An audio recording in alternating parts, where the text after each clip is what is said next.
Bonjour, et bienvenue sur la chaîne, Le secret du Samadhi. Tu as certainement beaucoup d'habitudes, mais lesquelles te permettent réellement d'obtenir ce que tu désires et de bien vivre? Grâce à cette histoire motivante, tu apprendras à développer l'habitude la plus importante qui te permettra d'atteindre tes succès. Il était une fois un grand roi, connu pour sa sagesse et son intelligence. Quand il vieillit, il réalisa qu'étant donné qu'il n'avait pas d'enfant, personne ne pourrait continuer son rôle de souverain. Il décida alors de nommer son successeur, et fit convoquer tous les jeunes du royaume devant lui. Il donna à chacun une graine et dit, « Plantez-la et prenez-en soin. Dans un an, revenez ici, et celui qui aura la plus belle plante deviendra roi. » Tous les jeunes partirent de là, heureux, certains d'être les meilleurs. Parmi eux, il y avait un jeune homme dont la graine ne germa jamais.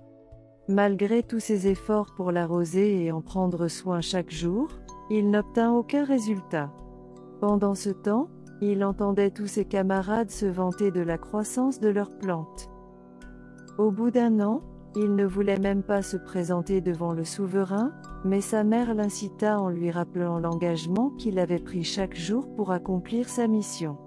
« Il n'y a aucune honte à persévérer, » lui dit-elle.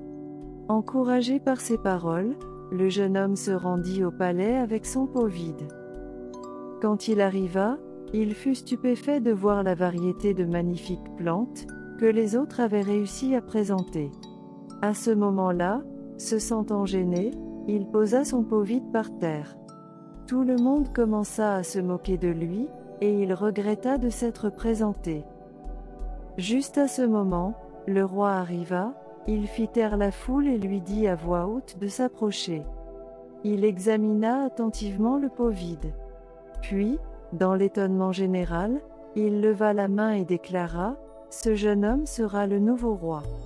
Il y a un an, je vous ai donné à tous une graine, et j'ai laissé beaucoup de temps pour qu'une plante en germe émerge de cette graine. Ce que je ne vous ai pas dit, c'est que chaque graine distribuée avait été préalablement bouillie pour qu'elle ne puisse pas germer. Seul l'un d'entre vous n'a pas trompé la compétition en remplaçant la graine, tandis que les autres ont apporté des plantes, issues de votre malhonnêteté. Celui que vous moquiez était le seul à être intègre, et c'est pourquoi il mérite le trône. Aujourd'hui, Bouddha t'a fait comprendre que l'honnêteté paie.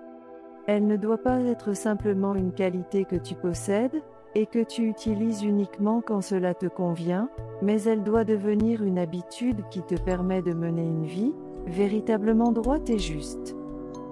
Être loyal est très difficile dans le monde d'aujourd'hui, mais si tu t'engages à l'être, tu pourras trouver la vraie paix et la tranquillité mentale, tu n'auras rien à craindre, car ta conscience sera propre. Une personne qui vit dans l'honnêteté s'entoure d'individus qui se réjouissent des réussites des autres et sait comment se comporter en toutes circonstances. Celui qui est malhonnête, en revanche, ne sait pas quoi faire, peut ressentir la pression de ses propres mensonges et en souffrir.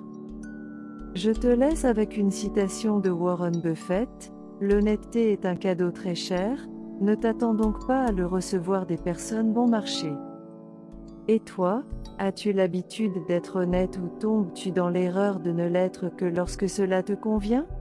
Écris-le dans les commentaires. Je t'attends dans la prochaine vidéo. Et n'oublie pas, Bouddha te bénit.